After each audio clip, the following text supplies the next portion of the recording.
ఉమ్మడి రాష్ట్రంలో కిరణ్ కుమార్ రెడ్డి గారు కటెపుల్ల పట్టుకొని మొత్తం ఇవన్నీ చెప్పిండు. విడిపోతే తెలంగాణ చీకటి అయిపోతుంది, ఎందుకంటే నియమావళి ఇట్లు ఉన్నది కాబట్టి ఇది అటు పోతుందని.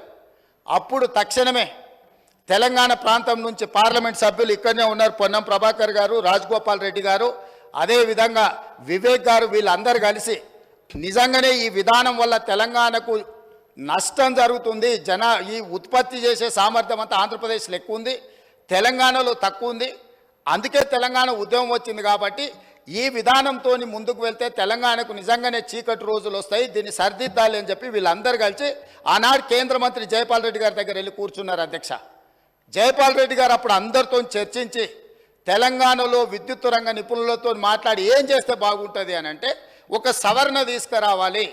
ఏంది? ఉత్పత్తి ప్రాతిపదికన విభజన జరగకూడదు, వినియోగం ప్రాతిపదికన విభజన జరిగినప్పుడు ఉమ్మడి రాష్ట్రంలో తెలంగాణ ప్రాంతానికి అత్యధికంగా ఏదైతే విద్యుత్ వినియోగం జరుగుతున్నదో వినియోగ ప్రాతిపదికన మనకు విభజన జరిగితే తెలంగాణకి ఎలాంటి ఇబ్బంది ఉండదు అని చెబితే హుటాహుటిన జైపాల్ రెడ్డి గారు సోనియా గాంధీ గారి దగ్గరికి, మన్మోహన్ సింగ్ గారి దగ్గరికి వెళ్ళి హైదరాబాద్తో కూడుకున్న తెలంగాణ రాష్ట్రం ఇచ్చిన మనం తెలంగాణకు విద్యుత్తు ఒకవేళ కొరత ఏర్పడితే తెలంగాణ రాష్ట్రం అభివృద్ధి కుంటుపడుతుంది, కుప్పగూలుతుంది అని చెప్పి జైపాల్ రెడ్డి గారు వెళ్ళి కన్విన్స్ చేసి రాష్ట్రం ఏర్పడిన తర్వాత స్పీకింగ్ ఆర్డర్ ఇప్పించండి. అధ్యక్ష, విభజన చట్టంలో లేని, రాజ్యాంగంలో లేని ప్రత్యేకమైన మినహాయింపు ఒక్క తెలంగాణ రాష్ట్రానికి ఆనాడు ఇక్కడ ఉన్న ఎమ్మెల్యేలు, ఆనాడు ఎంపీలుగా పోయి జైపాల్ రెడ్డి గారితో మాట్లాడితే జైపాల్ రెడ్డి గారు కేంద్ర మంత్రిగా ప్రధానమంత్రి మన్మోహన్ సింగ్ గారిని, యూపీఏ చైర్పర్సన్ సోనియా గాంధీ గారిని ఒప్పించి వినియోగం ప్రాతిపదికన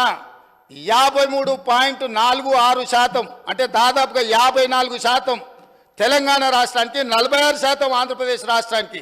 వాస్తవంగా ఉత్పత్తి సామర్థ్యం ప్రకారం చూసుకుంటే 36% తెలంగాణలో ఉండే, 64% ఆంధ్రప్రదేశ్లో ఉండే. విభజన చట్టం ప్రకారం తెలంగాణకు 36% వచ్చే విధంగా, ఆంధ్రప్రదేశ్కి 64% వచ్చే విధంగా ఉంటే జైపాల్ రెడ్డి గారు తీవ్రమైన కృషి చేసి తెలంగాణ రాష్ట్రానికి 53.46% ఇప్పించి కేంద్ర ప్రభుత్వాన్ని నుంచి ఆదేశాలు ఇప్పించి ఆనాడు తెలంగాణ రాష్ట్రాన్ని చీకట్ల నుంచి కాపాడింది. అధ్యక్ష, ఇక్కడ కూర్చున్నోళ్ళు పొంకనాలు కొడుతున్నోళ్ళు ఎవడేం చేయలే.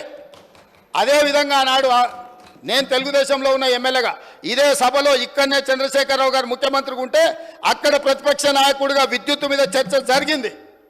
ఆనాడు సమాధానం చెప్పలేక తెలంగాణకు చీకటి రోజులని పేపర్లు కింద కొట్టి ఆనాడు స్పీకర్ గారికి ఇక్కడి నుంచి హుకుం జారీ చేసి మార్షల్స్ను పెట్టి నా నీడ్చి బయటపడేపించింది. అధ్యక్ష, రికార్డులు తీయండి. 2014-15 సందర్భంగా ఆనాడు ఇదే సభలో జరిగిన చర్చలో చంద్రశేఖరరావు గారు ఏ విధంగా సభను తప్పుదోవ పట్టిస్తుండు, ఏ విధంగా ప్రజల్ని మభ్యపెడుతుండు, ఏ రకంగా కాంగ్రెస్ పార్టీ ఆ రోజు నేను తెలుగుదేశంలో ఉన్నా నేను స్పష్టంగా చెప్పిన ఆ రోజు రికార్డులు తీయండి. అధ్యక్ష, మీరు సభను వాయిదాయండి, అవసరమైతే ఆ రికార్డులు తీద్దాం.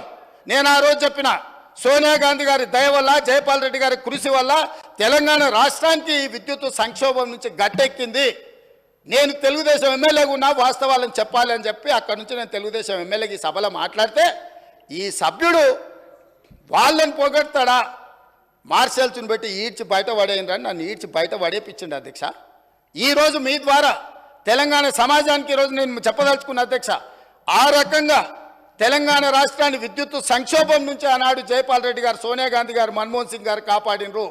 ఆ తర్వాత ఉమ్మడి రాష్ట్రంలో తీసుకున్న నిర్ణయాల వల్ల భూపాలపల్లిలో ఉన్న 1200 మెగావాట్లు కానీ ఇతర ప్రాంతాలలో ఆనాడు ఉమ్మడి రాష్ట్రంలో ప్రారంభించిన పవర్ ప్రాజెక్టులు తెలంగాణ రాష్ట్రం వచ్చిన తర్వాత ఉత్పత్తిలోకి వచ్చినాయి కాబట్టి అడిషనల్ పవర్ మొత్తం మనకు యాడ్ అవ్వడం వల్ల తెలంగాణలో విద్యుత్ సంక్షోభాన్ని నుంచి మనం బయటపడ్డాం. అధ్యక్ష, ఇవాళ నేను సూటిగా సవాలు విసురుతున్నా.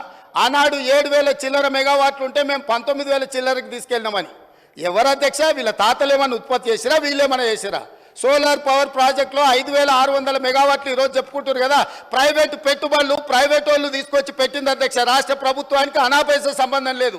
10 సంవత్సరాలు వీళ్ళ ఏలుబడిలో సోలార్ పవర్ ఓన్లీ 1 మెగావాట్. అధ్యక్ష, సిగ్గు లేకుండా ఇంకా కూడా మేము విద్యుత్తును ఉత్పత్తి చేసామని అబద్ధాలు చెప్పి సభను తప్పుదోవ పట్టించే ప్రయత్నం చేస్తున్నారు. అధ్యక్ష,